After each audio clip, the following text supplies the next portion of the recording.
Welcome back, everybody. Rob Ellis, Derek Gunn, Sports Take. I can't control my unbridled enthusiasm. Make it stop now. No, it's football season, man. We are full bore. And football season means only one thing. It means our next guest, the one and only Salvatore Anthony Nicholas Paolantonio. He is a national correspondent in his 29th season at ESPN. What's up, Sal? Yeah, you guys were talking about the old guys. Check out this gray hair right here. Hey, at least you have hair. Come on, man. We're all there, my friend. All right, you're not alone.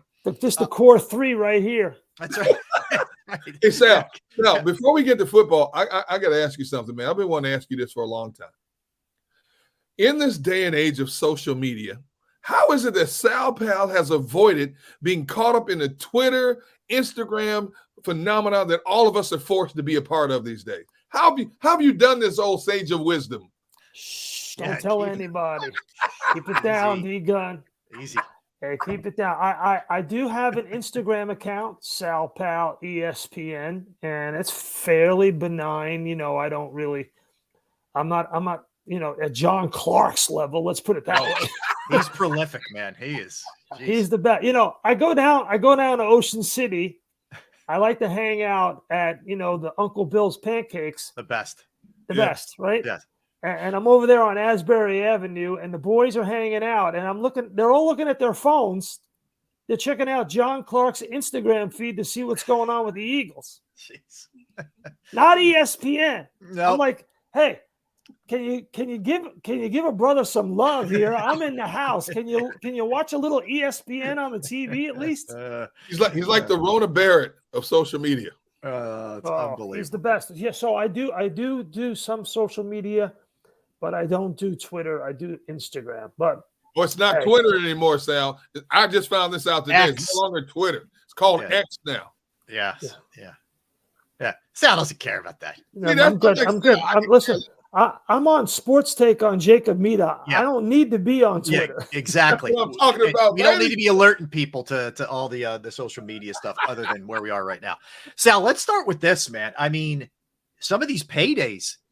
I mean, Joe Burrow's got to be drooling as we speak. Woo. It is unbelievable what's happening right now in the NFL with some of these contracts. Well, there's just so much money out there. It's being driven by gambling.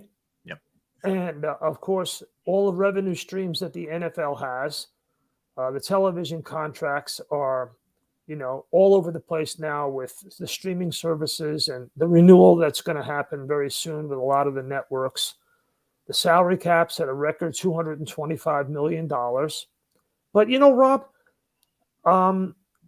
to me, things are out of whack because – are you telling me that you're paying Andrew Thomas more than you are Saquon Barkley? Thank you. Way more. Yeah. I mean, listen, nobody's going to cry for Saquon Barkley, right? We get it. Yeah. The truck driver, the fireman, the teacher, the cop, they're not going to cry for Saquon Barkley $10 million a year. But, there's some other math involved. When you look at it, the salary cap's $225 million. And they're paying Saquon Barkley basically 2% of what Herbert got out with the Chargers. 2%, 2.3%. And that's just insane. The guaranteed money that they're paying some guys. You can't look at me and say that Darren Waller, their new tight end that they just brought over from the Raiders, who's often injured, should get paid more than Saquon Barkley. And I know GMs now with the analytics, they look at what the shelf life is of running backs and they look at the position. I prefer to look at the player. Yes.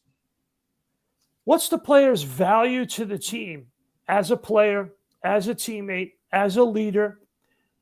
The last time I looked, Saquon Barkley had 377 touches last year, including the playoffs. Fourth most in the National Football League, but way more than anybody else on the New York Giants. To me, they ran their offense through Saquon Barkley. Are you telling me he's only worth 10% of what they're giving Thomas and the quarterback Daniel Jones doesn't make sense. It's like just because they can doesn't mean you should. And to me, it's bad business. And you're right. And then Sal, everything you just said, they'll hold against him because he had so many touches. They'll say that means you're going to be on the downside or you're going to get hurt the next year. It's crazy what's happening with the running backs. Rob, we always like to say life is unfair, but life should not be that unfair. No, Yes. no. So that Saquon Barkley would be that underpaid, and that they would say, okay, well, we got running backs slotted in at $10 million a year, and that's all we're going to give. Not all running backs are the same. Yep. No. Yep. And so Josh Jacobs, Saquon Barkley, I look at is this a point of inflection for the National Football League or a point of no return for these running backs? Sal, let me ask you your thoughts on this, because we found out that some of the prominent running backs in the NFL had a Zoom conference call to discuss their situation. Austin Eckler obviously led it.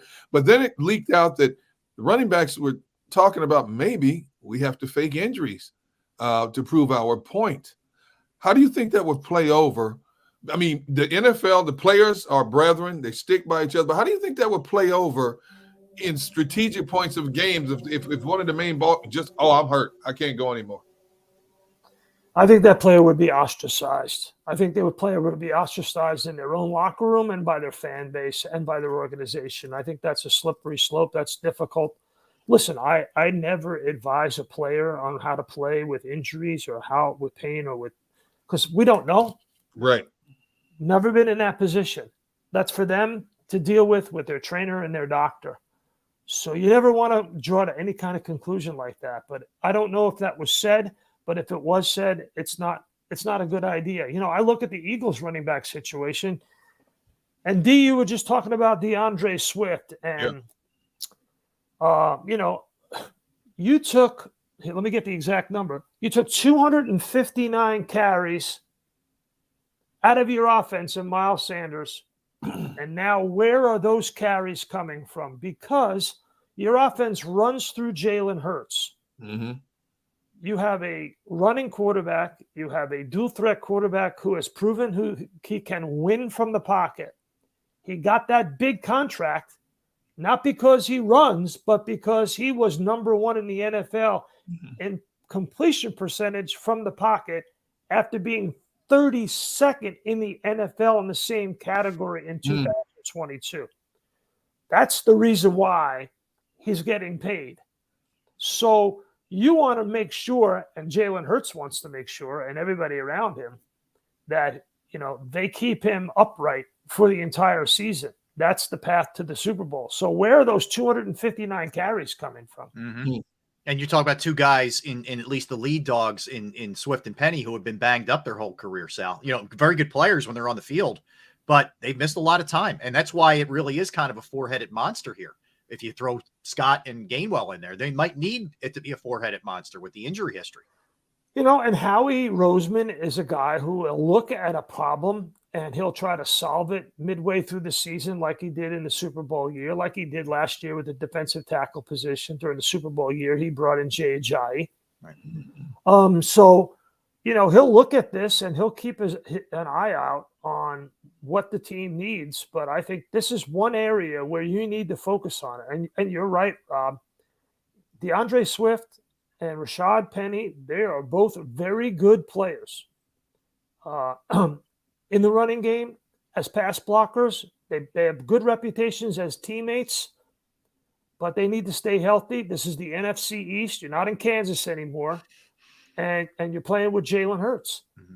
So, and the expectation is for the Eagles to do something that hasn't been done in 53 years. A coach and a quarterback duo lose the Super Bowl in their debut and come back and win it. Hasn't happened since Len Dawson and Hank Schramm. They're the only ones to do it. Jeez. So what the Eagles are attempting to do is historic on many, many levels. And so they're going to need to help out Jalen Hurts, in my view, this year and make sure that those running backs are productive.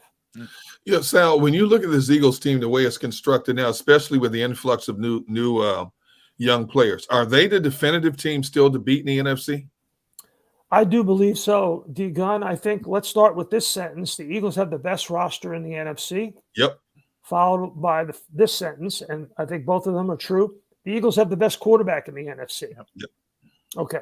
So you start with those two things, and those are big things. They have the best roster, and they have the best quarterback, and they have the best front office in the NFC, right? And all the coaches have to do now is make sure ball distribution on offense is judicious, make sure they involve the third and fourth levels of the passing game to help Jalen Hurts, because that to me is another challenging area of this offense. And I think one thing that Nick Sirianni is very good at, and I talked to him about this one-on-one in June when I did a symposium in South Jersey with him. He's really very cognizant, D-Gun, of making sure that the older players get their rest, especially in training camp.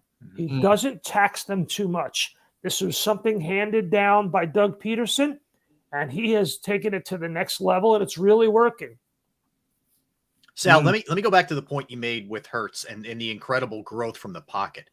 That's why, as good as his numbers were last year, I get a kick out of people say, well, you're not going to see him improve much, going into this year. And my response is, why? Why would you say that? I mean, why would you put those limitations on a guy who works at that level and showed you when he finally got his chance how much better he can get? I mean, I think the sky's the limit here. Well, I mean, he was an MVP candidate, front runner until he got hurt. Yeah. And he was, 16-2 last year, right? Right. Okay. So that's a tough act to follow. However, what's the key? Brian Johnson is now the offensive coordinator. Brian Johnson used to be coached by a variant, Hurts. He's known Jalen since Jalen was 4 years old. Brian Johnson is a really smart coach. He's a head coach in waiting. I don't think the Eagles will have him for more than 2 years, my view, unless they make him the head coach somehow. I don't know. But I'm not suggesting that, but I'm just saying Brian Johnson is going to be a head coach pretty quickly. You go around, you look around, how many young offensive-minded coaches are there in the candidate pool, especially African Americans? Not that many. And he's going to get the call, and he should. So now you have two guys who are, and it can't really get better than Shea Steichen and Jalen Hurts. But I think what will be different, Rob, is that Brian Johnson will give Jalen Hurts more autonomy at the line of scrimmage and control of this offense. That's interesting. Okay. I think already last year, Jalen Hurts probably had as many check with me plays at the line of scrimmage of any quarterback. They ran a lot of option stuff, and he just did what he saw. Right. And that was super successful. If you're asking me what's the next level of that, the next level of that is that Brian Johnson will put a lot more trust in Jalen Hurts. And because they've been simpatico since he was a little kid, I think it will really work. I think it has a chance to really, really work. And, it's only who you can beat who's on the schedule, right? So you look at it. So the first thing that comes up is you got to go up against Bill Belichick and that defense last year, which was top 10 in points allowed. Week 1. Bill Belichick, Steve Belichick. But they got Matt Patricia in the building now. And Patricia is going to help Sean Desai. He's going to help Jalen Hurts and Brian Johnson because he knows the communications. He knows what they call in certain situations. He'll bring a lot of intel to the Eagles defense, but also to the Eagles offense week 1. And to me, week 1 is very important for this football team. You want to get off to a really good start with this team. Yeah. And it's not going to be easy because you got to go to New England. Never easy. And then on a short week, have your home opener on Thursday night against Minnesota. Yeah. With a defense with a lot of turnover, Sal, exactly. to come out of the chute. It's going to might take them a little while to hit the ground running, because later you better be ready to go later too, because it gets a lot tougher. Which brings us to the number one challenge for this team. and that's Nakobe Dean, in my view, I think. Yep. New defensive coordinator and a new middle linebacker wearing the green dot on the back of his helmet, communicating with the defensive coordinator. So what will that look like with all these new players? That's the big unknown for this team, for me. See, Sal, you've seen situations like this, and you've had new coordinators, and in this case, a new co-coordinator in Matt Patricia, the influx of new players, both veteran and rookies alike. In your observations, how long do you think it will take before this to gel so we have a definitive observation of what this defense is supposed to look like? Well, what do we expect from Sean Desai that's going to be different from Jonathan Gannon? I don't know. Let's take an educated guess based on what we know. Yeah. I think Sean Desai will be somewhat less conservative than Jonathan Gannon, especially when you get past midfield. If the offense is in your territory, I think he will take more chances to get to the quarterback. Not that they needed last year because they had so many sacks, but I think in certain critical situations, you will see that develop over time, D-Gun, to where they get more comfortable being less conservative. Of course, they have major inexperience on the back end. Yep. We understand that. And, the whole idea is not to give up the big play, to have positive on the big play and positive on the turnover ratio. And the double positives, as Nick Sirianni always likes to tell me right before the game when I talk to him, how he stresses that right at the end before the team goes on the field, winning the double positives, the 20-plus yard plays and the turnovers. So that'll be the key. That will be the key. They got nickeled and dimed by Patrick Mahomes in that Super Bowl in the second half. Was there a big play that you saw down the field? Not very many. No. He just stayed alive and kept the play alive. Are you watching that quarterback series on Netflix? Very good. Yeah. It's very Great well done. series. So you look at how Mahomes trains with that trainer that he has. Oh, In terms of his physical ability to throw on the second reaction throws off platform is like Ozzie Smith playing shortstop for the St. Louis Cardinals. Yeah. that's a good comp. Yeah. That's a really good comp. Yeah. Sal, let me ask you, you referenced Howie in laying out the case for the Eagles' best front office. I agree with you. Is there a comp for Howie for what's going on here where, early on you saw some of maybe the green there, then we all know what happened with Chip, and then he comes back with a vengeance like this. Is there I can't think of a comp in a front office, any sport really, where we've seen this kind of, just Phoenix rising like he has. No, and Howie is incredibly competitive. Anybody who knows him and has talked to him knows that he's incredibly competitive, and they understand. They left that Super Bowl on the field last year. They had it, and they let it go, and they want to get back in the worst way. And they're not going to sit around. That's why they're running it back. That's why you see Graham and Lane Johnson and Fletcher Cox, Fletcher and Kelsey back. Can we imagine Fletcher being here next year? Probably not. Right. Jason Kelsey looks like he can play forever, but can we imagine him being on the field as a starting center next year? Tough. Yeah. Oh, yeah. But the one guy that I know will always be out there is Brandon Graham. I mean, till the year 25, he's going to be in Eagles uniform. My man BG going to be out there. Oh, my goodness. Hey, Sal, in all honesty, who do you think are the real threats to the Eagles in the NFC? San Francisco still. I mean, if they can keep Brock Purdy healthy. Yeah. All of the teams in the NFC, D-Gun, have ifs, major ifs, capital letters, IF. Yes. Including the Eagles. Yeah. So, I don't – everybody's looking at Green Bay. I don't see Green Bay. That's why they have the worst odds in the NFC North. I think they finished last in the division. Chicago's got one more year to grow under their really good GM, Ryan Pace. Minnesota, last year for Kirk Cousins, I don't see it, D-Gun. I don't see it. Dallas, when the owner says, like Jerry Jones said yesterday, don't turn the ball over to the quarterback. That's a major if. Mhm. And then, the Niners have been whining about the fact that they didn't protect Brock Purdy properly last year when they came into the league. Well, I mean, honestly, let's be honest about that. I'm not trying to be a homer here, but Lord Almighty, if you come in at the Lincoln Financial Field, you got to protect yourself in every way possible. Yeah.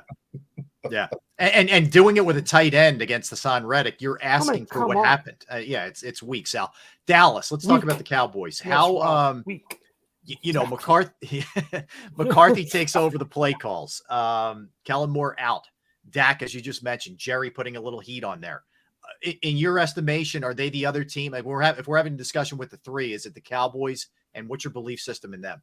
Well, I'm really interested to see for the first time Dak versus Jalen, that matchup, which we've never seen. So That's going to be good. And what will we see from their offense? Well, we'll see two specific things will be different. Two things this year. One, play action pass off the running game. That's Brian Schottenheimer's design that he got from his father, that he ran in Seattle, that he ran with the Jets when they had Sanchez and went to the AFC Championship game 2 years ago. It'll have Brian Schottenheimer's fingerprints all over it.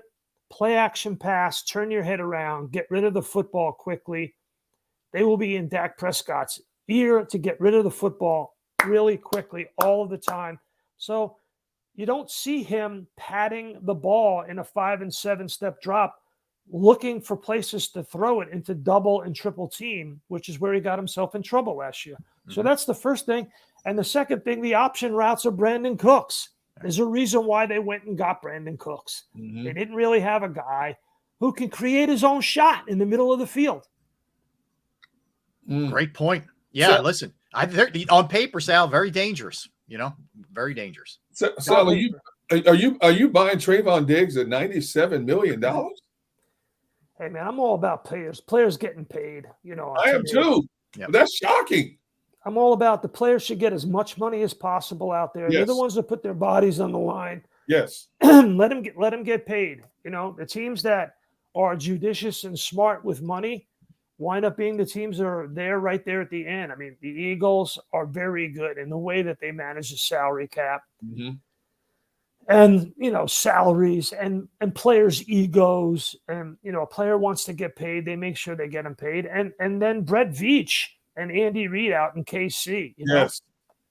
They bring in reclamation projects. They pay them. They pay core players. They draft right. Let's remind people, Isaiah Pacheco was playing high school ball down the road in Vineland. Yeah, that's right. How do you miss on that? If you're the Giants and you're whining and complaining about you don't have a good young running back, well, all you got to do is go from 16W to exit 4 down here, hang a left, and there's Isaiah Pacheco playing at Vineland High School, for Christ's sake, before he went to Rutgers. I love it. I mean, don't the Giants have easy pass? Sal, let's jump to the AFC real quick because it is loaded, man. And how much of this is they're just going to cannibalize each other? I mean, you got to deal with the Chiefs and the Bengals, who aren't afraid of the Chiefs. We know that much at least. How nasty the East is with Buffalo and Miami and the Jets now with Aaron Rodgers. The North with Deshaun Watson maybe coming back here and into his old form, and Pickett and the Ravens. I mean, this is a stacked conference. Sean Payton in Denver. Yeah. Yeah, it is a stacked conference. I mean, honestly, gentlemen, have we seen a conference like this before? Maybe the 70s with the Steelers and the Raiders, but those were two dominant teams. Here you have this level of play at such a high plateau that it's difficult to see who's going to stand out, who's going to be an outlier besides Kansas City. I think there is one team, and that is Baltimore. And why do I say that?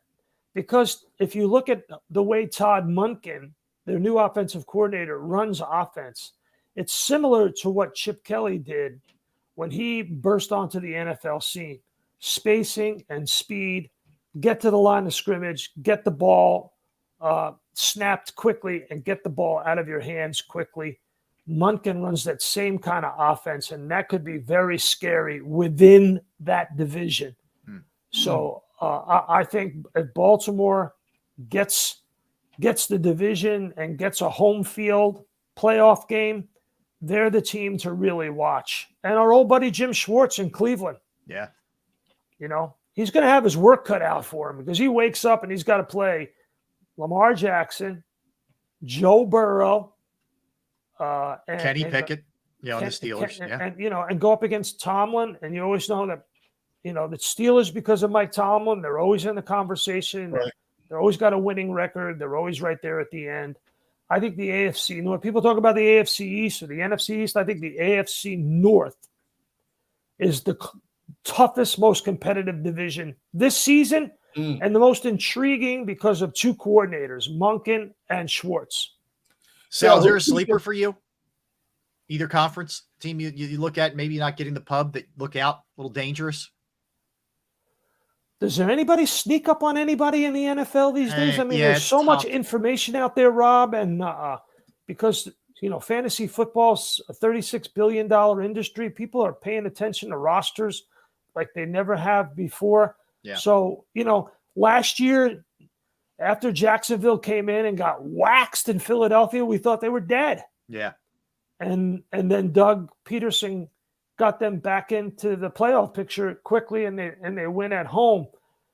I mean, Jacksonville was a team that, because of Doug Peterson and Trevor Lawrence, you knew they had talent at the coaching position, at the quarterback position, and that is the foundation of what you want on any NFL team. And you look across the board in the AFC, I mean, I'm hard-pressed to even come up with a team other than the Raiders.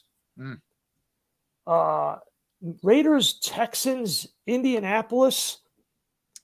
I mean, those are the three teams. The rest of the conference is... Yeah, everybody knows them. Yeah. Everybody knows them. I mean, we don't know what C.J. Stroud is going to do with DeMeco Ryans. We really don't know what Shane Steichen's going to do with Anthony Richardson. I think the weakest team in the conference is Las Vegas, for sure. Yeah. I don't see them making any noise. Okay. Sal, are you buying Derek Carr as being the missing link down in New Orleans? Well, I always liked Derek Carr, D-Gun. He's a steady Eddie kind of player. So I'm looking at that team and looking at the roster and the way they play defense and what they're playing up against. I think, to me, I would rather pick Baker Mayfield and Todd Bowles in Tampa than Derek Carr in New Orleans. Okay. I looking at their schedule, and Baker Mayfield always comes out with a big flash at the beginning of the season. And Todd Bowles knows how to coach defense. I like Tampa a little bit. Okay. Wow. Sal, last one for me. Do you think the Giants are a playoff team again this year? Well, they flirted with disaster, didn't they, Rob? Yeah, big time. They really did. Yep. And you wonder about the mindset of players when that kind of thing happens. But I think they'll get through it. I have a lot of respect for Brian Daboll. The big thing is, so I'm punting on this because I just don't know. Yeah. They have a super tough schedule. I mean, so show me an easy win in the Giants' first 6 games. Exactly. Dallas at home. Then you got to go to Arizona. All right, you figure you got to win that one. Then you got to stay out there and go to San Francisco. Right. Seattle's no piece of cake coming in. Then you got to turn around after flying to the West Coast and playing 2 games on the West Coast. You got to fly down to Miami. Mm-hmm. And then you got to go up to Buffalo. Whoa, wow. Yeah, they're coming out of the chute. They're coming in hot, right away. You're right. Yeah, that's going to be tough. I mean, that to me is, Rob, I look at that schedule. That's a 1 in 5. Yeah. I don't see how they make the playoffs. I just don't. Great I got point. the Eagles at 13-4 and winning the division again. Mm-hmm. Sal, what do you think about Eric Bieniemy's presence with Washington, especially with a huge question mark at quarterback and unproven, unknown commodity in Howell, or the habitual journeyman with Jacoby Brissett under center. Right. I just look at them always in terms of the matchup against the Eagles. Yeah. And I think these games between Washington and Philadelphia are always close. The Eagles went to the Super Bowl last year and lost to Washington on Monday night at the Link. Okay. Yeah. So you want to come out of FedEx Field with a win and no injuries, and you want to steal the game at home, try to get – I mean, that's the way I look at it. I think with Eric Bieniemy, I don't think he's a major difference maker. Okay.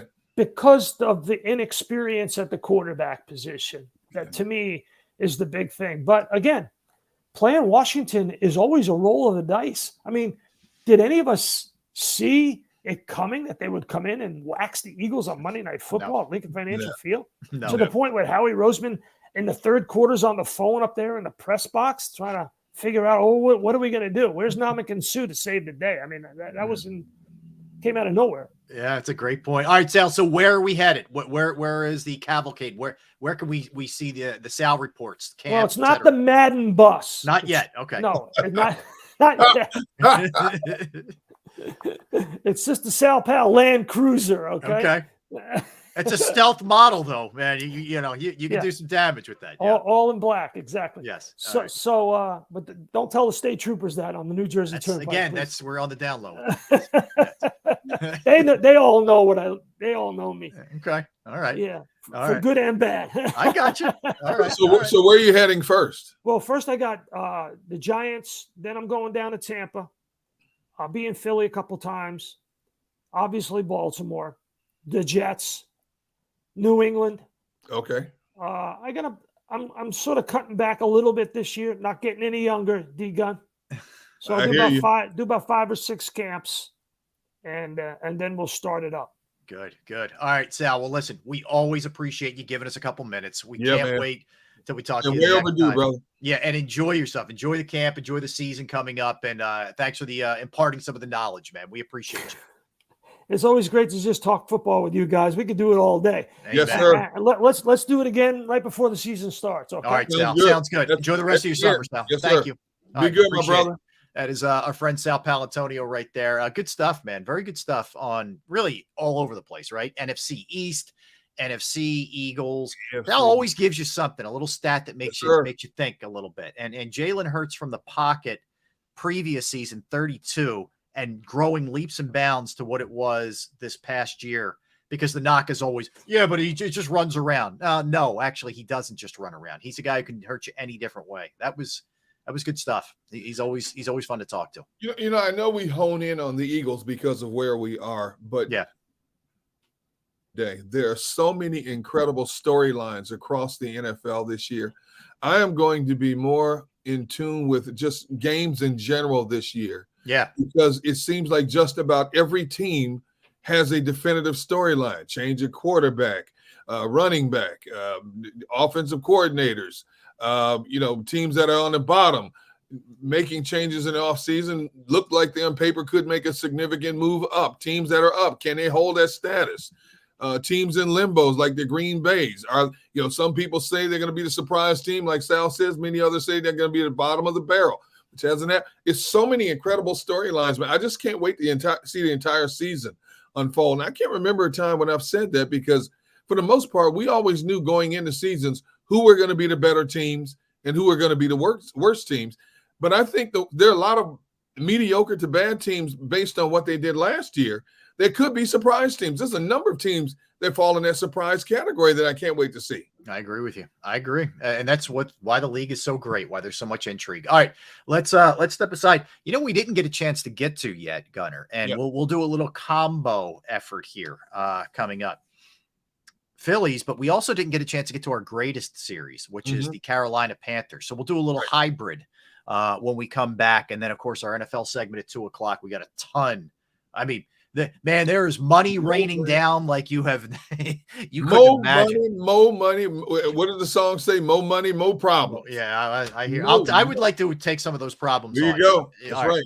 So let's step aside. We'll come back. We'll do that when we get back. That's Derek. I'm Rob. We're our Sports Take. All right, let's talk about Pro Action Restoration.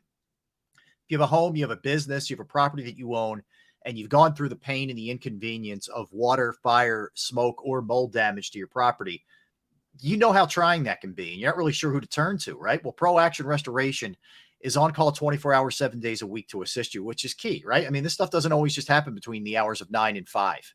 Could happen at night, could happen on the weekend, could happen on a holiday.